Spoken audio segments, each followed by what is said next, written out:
এখন আমাদের সামনে কথা বলবেন জনাব ইশতিয়াক আকিব, উনি সেক্রেটারি ইশতেহার বিষয়ক উপকমিটি জাতীয় নাগরিক পার্টির।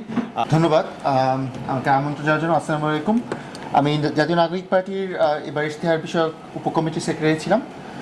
তো ইশতেহার প্রণয়নের কাজে আমি কাজ করেছি। আমার প্রফেশনাল ব্যাকগ্রাউন্ড হচ্ছে আমি পিএইচডি করতেছি অ্যাস্ট্রোফিজিক্সে, ইউনিভার্সিটি অফ প্যারিসে। তো প্রফেশনালি আমি পলিটিক্স থেকে খুব দূরে, কিন্তু যে দেশের জন্য কাজ করার যে জায়গা থেকে এখান থেকে নাগরিক কমিটিতে, তারপর নাগরিক পার্টিতে যুক্ত হওয়া এবং এবার ইশতেহার প্রণয়নের কাজে যতটুকু আমি সাহায্য করতে পেরেছি। আমি এই বক্তব্যটা শুরু করব, তো এই বক্তব্যটা শুরু করব আমরা নাগরিক কমিটির পার্টি যখন ইশতেহারটা আমরা তৈরি করি তখন আমরা আসলে কী করতে চেয়েছি সেই জায়গা থেকে। তো ইশতেহার দেওয়ার প্রচলন তো নতুন না।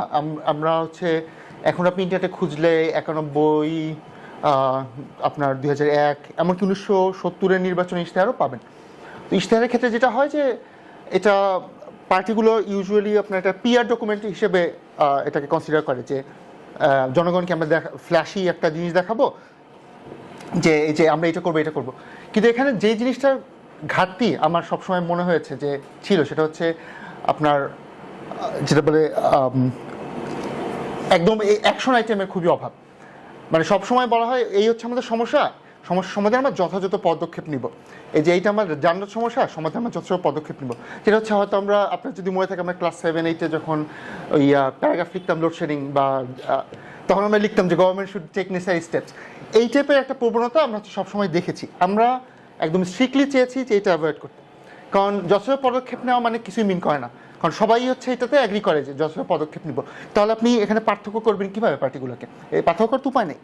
যদি আপনি পার্থক্য করতে না দেন জনগণকে, যদি আপনার পার্থক্যটা আপনি জনগণের সামনে অন্য পার্টি থেকে আপনার পার্থক্যটা যদি জনগণের সামনে আপনি তুলে না ধরেন, সেক্ষেত্রে আপনি জনগণকে বাধ্য করতেছেন ট্রাস্ট করতে একটা পার্টিকে।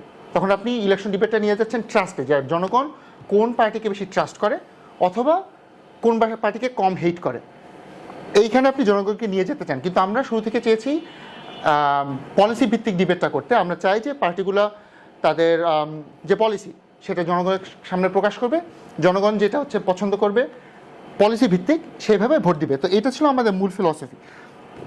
এর সাথে আর দুইটা জিনিস হচ্ছে ইম্পর্টেন্ট। এক হচ্ছে 100 আইটেম, যেটা বললাম 100 আইটেমের সাথে আর একটা যেটা সাথে চলে আসে হচ্ছে, যেহেতু আমরা গরিব দেশ, আমাদের বাজেট, আমরা কতটুকু বাজেট এখানে অ্যালোকেট করতেছি, কত বছরে ইমপ্লিমেন্ট করতে চাচ্ছি। কারণ আমাদের পার্লামেন্টারি টার্ম তো 5 বছরের।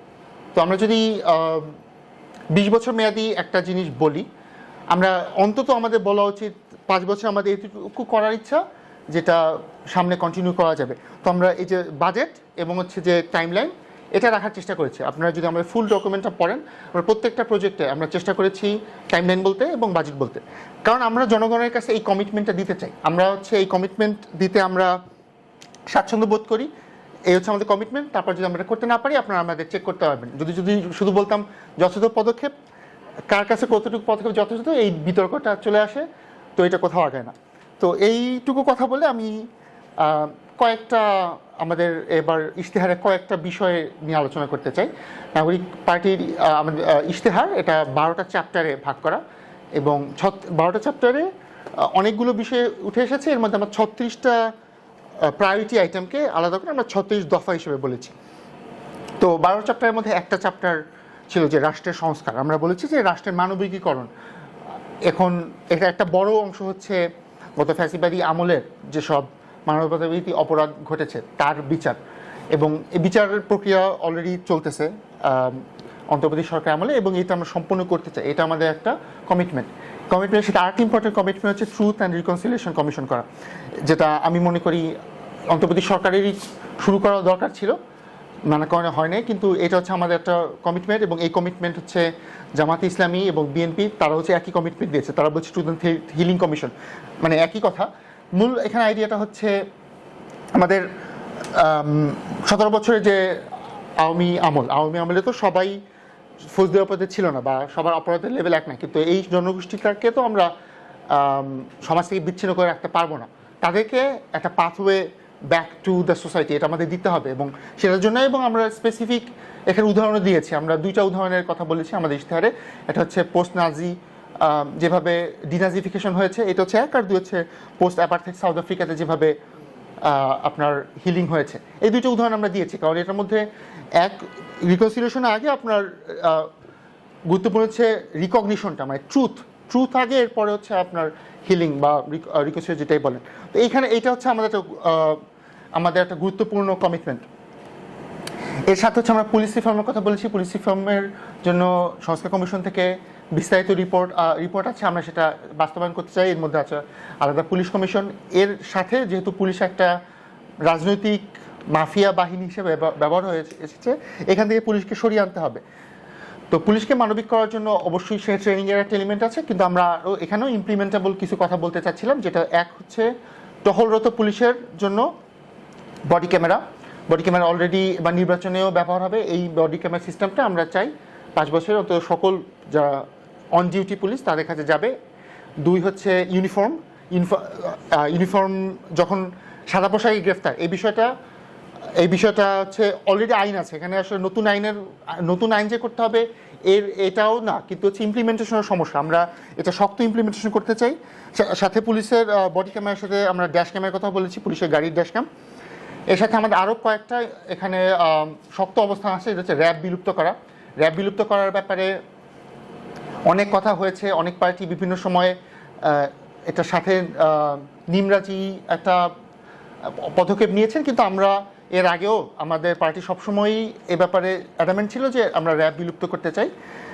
বর্তমানে র্যাবের নতুন নামকরণ হয়েছে, কিন্তু র্যাব বিলুপ্ত করা বলতে আসলে বুঝাচ্ছি যে আর্মি, মানে যেটা আপনার ডিফেন্স ফোর্সের কোনো পার্সোনালকে আমরা সিভিলিয়ান কাজে ব্যবহার করব না।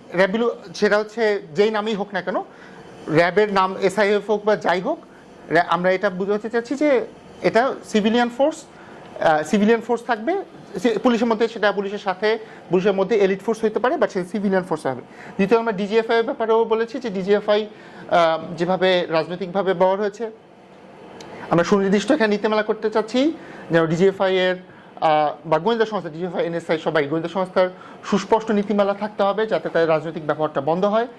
এবং বর্তমানে DGFI এবং NSI এরা সরাসরি প্রধানমন্ত্রীর দপ্তরে কানেক্টেড, তো তাদের বাজেট কত, তাদের ওয়ার্ক স্পেস কি, এটা কেউ জানে না প্রধানমন্ত্রীর দপ্তর ছাড়া। তো আমরা এখানে সংসদীয় নজরদারির কথা সুস্পষ্টভাবে বলেছি যে সংসদের যে সংসদীয় কমিটি তার আন্ডারে হতে পারে, অবশ্যই সম্পূর্ণ ডিসক্লোজার না, বাট আপনার আন্তর্জাতিক স্ট্যান্ডার্ড আছে আপনার এরকম আপনার ইন্টেলিজেন্স এজেন্সির ক্ষেত্রে, আমরা সেই স্ট্যান্ডার্ডে একটা অ্যাডিশনাল চেক নিয়ে যেতে চাই। এরপর যদি অর্থনীতির কথা বলি, অর্থনীতির ক্ষেত্রে আমরা যেটা শুরুতেই বলে শুরু করলাম যে যেটা আমরা করতে পারবো না সেটা আমরা বলতে চাইনি। যেমন আমাদের অর্থনীতির বড় একটা সমস্যা, আমরা সবাই অনেক স্পেন্ড করতে চাই, আমরা সবাই চাই শিক্ষায় 5%, স্বাস্থ্যে 5%। এটা হচ্ছে অনেক বছর ধরে আমরা জানি, অনেক রেকমেন্ডেশন আছে, কিন্তু কোনো সরকার করতে পারে না। কেন পারে না? কারণ আমাদের টাকা নেই। বাংলাদেশের ট্যাক্স টু জিডিপি রেশিও হচ্ছে 6.5 থেকে 7.5%-এর মধ্যে ঘোরাফেরা করে, এখন সম্ভবত 7% মতন। এই বাজেটে এটা 9-এ যাওয়ার একটা লক্ষ্যমাত্রা আছে, মানে গত বছর বা এই অর্থ বছরের শেষে। আমরা জানি না কত কার্যকর হবে, বাট ধরলাম 7। এটা হচ্ছে এশিয়া প্যাসিফিক রিজিয়নের সব থেকে কম। আপনি যদি ভারতের কথা চিন্তা করেন, ভারতের স্টেট গভর্নমেন্ট এবং ফেডারেল গভর্নমেন্ট মিলিয়ে ভারতের ট্যাক্স টু জিডিপি রেশিও হচ্ছে 18-19%-এর মতন। আপনি যদি পাকিস্তানের চিন্তা করেন, পাকিস্তানের এটা 12-13%-এর মতন। অন্যদিকে আপনি OECD কান্ট্রি চিন্তা করেন, যেগুলোকে আমি উন্নত রাষ্ট্র বলি, সেখানে একটা 35-34%-এর মতো। সুতরাং আপনার সরকারের টাকা নেই। তো সরকার যদি টাকা না থাকে, আপনি যতই প্রমিস দেন, আপনি সরকারের রাজস্ব আয়ের উৎস দেখাতে না পারলে এটা সম্পূর্ণ ফিউচার। আপনি বলতে পারেন, কিন্তু আপনি টাকাটা দিতে পারবেন না, কারণ আপনার যে বাজেট, একটা বছর বাজেট তো সীমিত। তো আমরা একটা বড় জোর দিয়েছি ট্যাক্স টু জিডিপি রেশিও বাড়ানোর জন্য। আমরা বলেছি 5 বছরে আমরা এটা 12% নিতে চাই, এটা আমাদের কমিটমেন্ট। কিন্তু এখানে অ্যাকশনের টিম কি, আমাদের ইশতেহার একটা টেবিল আমরা করেছি যে কোন পদক্ষেপের জন্য কত টাকা আমরা এক্সপেক্ট করতেছি যে ট্যাক্স রেভিনিউ বাড়বে। এটা আমাদের সুনির্দিষ্ট টেবিল দেওয়া আছে, এবং টেবিলে আমরা হিসাব করে দেখিয়েছি যে এই পদক্ষেপগুলো যদি সফল হয় তাহলে আমরা 12% ট্যাক্স টু জিডিপিতে যেতে পারবো। এরপরে একইভাবে আমরা কর্মসংস্থানের যখন আমরা কমিটমেন্ট দিয়েছি, আমরা বলেছি 5 বছর আমরা দেশে 1 কোটি মানসম্পন্ন কর্মসংস্থান তৈরি করতে চাই। সেখানেও আমরা এরিয়া ভিত্তিক ব্রেকডাউন দিয়েছি যে কোন এরিয়াতে আমরা কত লক্ষ কর্মসংস্থান করতে চাই, এবং তার জন্য কি কি আমাদের পরিবর্তন করা সম্ভব। তো এইখানে আমরা যে জিনিসটা মাথায় রেখেছি, আমরা বলেছি 5 বছরে 1 কোটি, 5 বছরে 1 কোটি কর্মসংস্থান, মানে আমাদের অ্যানুয়াল কর্মসংস্থান বৃদ্ধি হতে হবে 2.7%-এর কাছাকাছি। বর্তমানে অনেক বছরই বাংলাদেশের অ্যানুয়াল গ্রোথ হচ্ছে 2.3 সামথিং। তো এটা হচ্ছে করা সম্ভব, মানে আপনার গভর্নমেন্টের একটা স্ট্রং পদক্ষেপ নিতে হবে, বাট এটা হচ্ছে আনইমাজিনেবল না। কিন্তু আমরা দেখেছি অনেকে এই বলতে যে অনেক বড় 5, 7, 10% মতো বলে ফেলে, যেটা হচ্ছে আমরা করতে চাই না। কারণ আমরা যে অ্যাগেন আমরা এই ইশতেহারকে পিয়ার ডকুমেন্ট না, এটা একটা কমিটমেন্ট ডকুমেন্ট হিসেবে করতে চাই, জনগণের সামনে দিতে চেয়েছি। আর একটা বিষয়ে কথা বলতে চাচ্ছি যে স্বাস্থ্যের ক্ষেত্রে আমাদের একটা বড় প্রজেক্ট, সেটা হচ্ছে আমরা বলেছি স্পেশালাইজড হেলথ জোনের কথা। আপনারা জানেন যে প্রতি বছর একটা বড় অংশ বাংলাদেশের একটু মধ্যবিত্ত উচ্চ মধ্যবিত্তের অংশ তারা হচ্ছে বিদেশে যায় চিকিৎসার জন্য, এবং এই অর্থের আমি যদি ভুল না করে থাকি এটা হচ্ছে বাংলাদেশের সরকারের যতখানি বাজেট আপনার স্বাস্থ্যে তার প্রায় 60-70% পরিমাণ টাকা অ্যামাউন্টে, আমি সম্ভবত নাম্বারটা $5 বিলিয়ন, বাট এটা হচ্ছে একটা বড় সিগনিফিক্যান্ট চাঙ্ক যেটা হচ্ছে বিদেশে চলে যাচ্ছে। এটা একটা বড় অংশ হচ্ছে ভারতে, কিছু অংশ আপনার সিঙ্গাপুর এবং থাইল্যান্ডেও চলে যায়। তো এরা কেন চলে যাচ্ছে, এখানে আমরা কয়েকটা কোর সমস্যা আইডেন্টিফাই করেছি। একটা হচ্ছে ক্যান্সারের চিকিৎসা, আপনার ইনফার্টিলিটির চিকিৎসা, হার্ট ডিজিজ, এরকম যেগুলো অনেক দিন ধরে চিকিৎসা করতে হবে, এরকম কিছু চিকিৎসার জন্য একটা বড় অংশ বিদেশে চলে যায়। আমরা সেটাকে দেশে রাখার জন্য আমরা 2টা হেলথ জোনের প্রপোজ করেছি, একটা নর্থে একটা সাউথে। এবং সেখানে আবার কিন্তু আমি যদি বলি যে আমি একজন প্রফেশনাল ডাক্তার, যে 5-7 বছর ডাক্তারি পড়েছে, 10-12 বছর প্র্যাকটিস করে একজন বিশেষজ্ঞ হয়েছে, তাকে যদি আপনি বলেন যে সে ফরিদপুরের ভাঙায় আমার হাতে হেলথ জোন আছে, সেখানে আপনার যে চিকিৎসা করতে হবে, তার তো কোনো ইনসেন্টিভ নাই।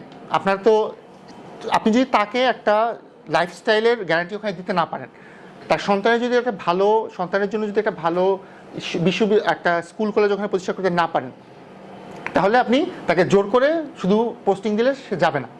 তো আমরা বলেছি এই যে হেলথ জোনটা আমরা যখন তৈরি করবো, এটা হেলথ সিটি স্টাইলে একটা দৈনন্দিন নাগরিক জীবনের সব সুবিধা সম্বলিত একটা এরিয়া তৈরি করবো এখানে, যাতে আমরা এখানে ডাক্তার এবং চিকিৎসা কর্মীদের ওখানে রাখতে পারি।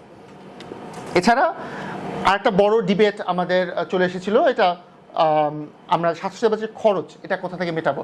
বর্তমানে বাংলাদেশের স্বাস্থ্য সেবায় প্রাইভেট পাবলিক মিলে খরচ হচ্ছে জিডিপির প্রায় 2.3-2.4% মতন, সেখানে সরকার খরচ করে 0.7% মতন। তো এই যে বাকি খরচটা কিন্তু জনগণের পকেটে, মানে প্রাইভেট স্পেন্ডিং। তো আমরা বলেছি আমরা 5 বছরে ওইখানে পৌঁছাতে চাই, যে 5 বছরে রাষ্ট্র মোটামুটি আপনার সব হেলথ কেয়ারের খরচটা দিবে। বাট এটার জন্য আমরা যে মডেলটা প্রস্তাব করছি সেটা হচ্ছে ন্যাশনাল হেলথ ইন্স্যুরেন্স মডেল। কারণ একদিন যে বাংলাদেশের সরকারের টাকা নেই, তো যদি সরকারের টাকা না থাকে, এটা হচ্ছে 1, 2 হচ্ছে আরবান সেন্টারে আমরা নগর অঞ্চলে বেশিরভাগ একটা বড় অংশ চিকিৎসা আপনার বেসরকারি হাসপাতাল, বেসরকারি ডায়াগনস্টিক সেন্টারের থ্রুতে হয়। তো আপনি যদি পুরোটাকে ন্যাশনালাইজ করেন, তাহলে হচ্ছে আপনার এই বেসরকারি হাসপাতালগুলোকে হয় আপনার রাষ্ট্রায়ত্তকরণ করতে হবে, অথবা তাদেরকে হচ্ছে সরকার সরাসরি পে করতে হবে। আমরা এই মডেলটা আমরা মনে করছি একটু সরকারের, অ্যাগেন আমি কয়েকবার বললাম আমি জানি না, সরকারের টাকা নেই, তো আমরা হচ্ছে এই মডেলে সরাসরি যেতে পারবো না। এই জন্য আমরা বলছি যে ইন্স্যুরেন্স মডেলে আমরা শুরু করতে চাই। আমরা প্রথম 2 বছরে হেলথ রেকর্ড এবং ইনকামের আইডেন্টিফিকেশন এই পার্টটা কমপ্লিট করে কিছু প্রাথমিক স্বাস্থ্যসেবা ইন্স্যুরেন্সের আওতায় নিয়ে আসতে চাই।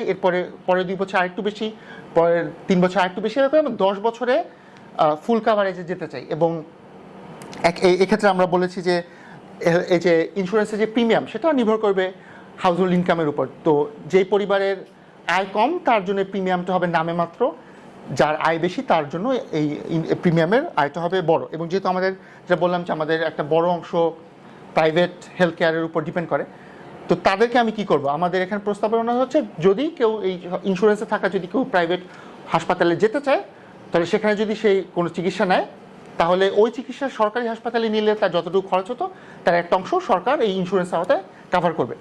তো আমরা তার মানে এই ইন্স্যুরেন্স স্কিমে যে টাকাটা দিচ্ছে তার সম্পূর্ণ ওয়েস্ট হচ্ছে না, আবার সরকার প্রাইভেটকে সরাসরি ইনসেন্টিভাইজও করতেছে না যে আরও বেশি মানুষকে প্রাইভেটে যাওয়ার জন্য। তো এরকম আমরা একটা ব্যালেন্স আনার চেষ্টা করেছি। আর এরপর আমি শিক্ষার বিষয়ে বলে মোটামুটি শেষ করবো। শিক্ষায় আমাদের বড় যে কমিটমেন্টের জায়গাটা, আমরা বড় আমাদের ফ্ল্যাগশিপ প্রজেক্ট বলতে পারি, সেটা হচ্ছে স্নাতক পর্যায়ে 6 মাসের ইন্টার্নশিপ অথবা থিসিস বাধ্যতামূলক করা। আমাদের বিশ্ববিদ্যালয়গুলো যদিও জ্ঞান চর্চার কেন্দ্র হওয়ার কথা, আমার এক পরিচিত ভাই বলেছেন যে বাংলাদেশে সেই বিশ্ববিদ্যালয় তো নাই, তো সব হচ্ছে বড়দের কিন্ডারগার্টেন, এবং আমি এটার সাথে অ্যাগ্রি করি। কারণ বিশ্ববিদ্যালয়ের কাজটা কি, বিশ্ববিদ্যালয়ের কাজ হচ্ছে নতুন জ্ঞান তৈরি করা এবং কিছু মেজরের জন্য তাদেরকে কর্মক্ষেত্রের জন্য তৈরি করা, যেটা হচ্ছে আমাদের বিশ্ববিদ্যালয় ব্যবস্থার মধ্যে একদমই মিসিং। তো এখানে এই জন্য আমরা বলেছি আমাদের একটা বড় প্রজেক্ট হবে 6 মাস। তো 4 বছরের যেহেতু আমাদের সাধারণত স্নাতক পর্যায়ে, আমরা 6 মাস, শেষ 6 মাস সম্পূর্ণ ইন্টার্নশিপের জন্য রাখবো, অথবা কেউ যদি গবেষণায় যেতে তার জন্য থিসিস রিসার্চ। তো এতে হলে তার সরাসরি কর্মক্ষেত্রে তার একটা অভিজ্ঞতা হবে, অ্যাকচুয়ালি আপনার কর্মক্ষেত্রে কি হয় সেই কর্মক্ষেত্রের স্কিলগুলো শিখতে পারবে, এবং তার একটা নেটওয়ার্কিং অপরচুনিটি তৈরি হবে। এবং এখানে আমরা বলেছি যে তাকে একটা শিক্ষানো বিষয় অন্তত বেতন দিতে হবে, এবং সরকারি ভর্তুকির মাধ্যমে আমরা পাবলিক প্রাইভেট পার্টনারশিপে এটা ইমপ্লিমেন্ট করার চেষ্টা করব। তো আমি জাস্ট কয়েকটা বিষয়ের কথা বললাম, এবং সব জায়গায় আমরা বলেছি টাইমলাইন, বাজেট এবং স্পেসিফিক কমিটমেন্টের কথা, যাতে আপনারা আমাদেরকে পরে চেক করতে পারেন আমরা এটা রেখেছি কি রেখে নিই। কিন্তু এইটা যখন বলি তখন আবার প্রশ্ন চলে আসে, যেহেতু এনসিপি জামাতের সাথে জোটে আছে এবং জোটের একটা খুবই জুনিয়র পার্টনার, তো এনসিপি ইশতেহারের মানে কি? কারণ এনসিপি জামাতের জোট যদি ক্ষমতা হয়ে যায়, এনসিপি একটা খুবই ক্ষুদ্র অংশ হবে বাই এমপি শেয়ারের দিক দিয়ে। তো এখানে আমরা এটা যেভাবে এমবিশন করি যে এনসিপি এবং জামাতের যে জোট, এটা আদর্শিক জোট না, এটা হচ্ছে একটা নির্বাচনী সমঝোতার অংশ। তো এনসিপির যে নিজস্ব আদর্শ, সেই আদর্শ রাষ্ট্রের কর্তৃত্ব কতটুকু হবে, রাষ্ট্র ব্যবস্থা প্রাইভেট সিজনের উপর কতটুকু হস্তক্ষেপ করবে, রাষ্ট্র আবার ইকোনমিক ফিলসফি কেমন হবে, সেটার ভিত্তিতে আমাদের ইশতেহার বা আমাদের পার্টি স্ট্যান্সটা তৈরি করা। তো সেই জায়গা থেকে আমাদের ইশতেহার, তো যখন আমরা যদি জনগণের ভোটে এই জোট যদি সরকার গঠন করে, সেই সরকারের ক্যাবিনেটে আমাদের যে মন্ত্রীরা থাকবেন, তারা ইশতেহারের যে কমিটমেন্ট সেটার ভিত্তিতে তারা সরকারি পলিসি ঠিক করার চেষ্টা করবেন। আমাদের এমপিরা যখন সংসদে যাবেন, সংসদে তারা যখন ভোট দিবেন, তাদের হুইপ যেই লাইনে হুইপ করবে, সেই হুইপিং লাইন হবে আমাদের ইশতেহারের ভিত্তিতে। এবং এনসিপি দল হিসেবে, এবং সেটা যদি সরকারের নাও থাকে, যদি বিরোধী দল থাকে, একই কথা যে আমাদের এমপিদের অবস্থান হবে এই ভিত্তিতে, কারণ এই ইশতেহারে যে ফিলসফি এবং যে কমিটমেন্টটা উঠে এসেছে। এবং এনসিপির দল হিসেবেও অন্তত আগামী 5 বছরে এই ইশতেহারের আমরা যেই পলিসিগুলো তুলে ধরেছি, সেই পলিসি ইমপ্লিমেন্ট করার ক্ষেত্রে এনসিপি কাজ করে যাবে। তো এটাই হচ্ছে, আমি এখানেই শেষ করব। সবাইকে শোনার জন্য ধন্যবাদ।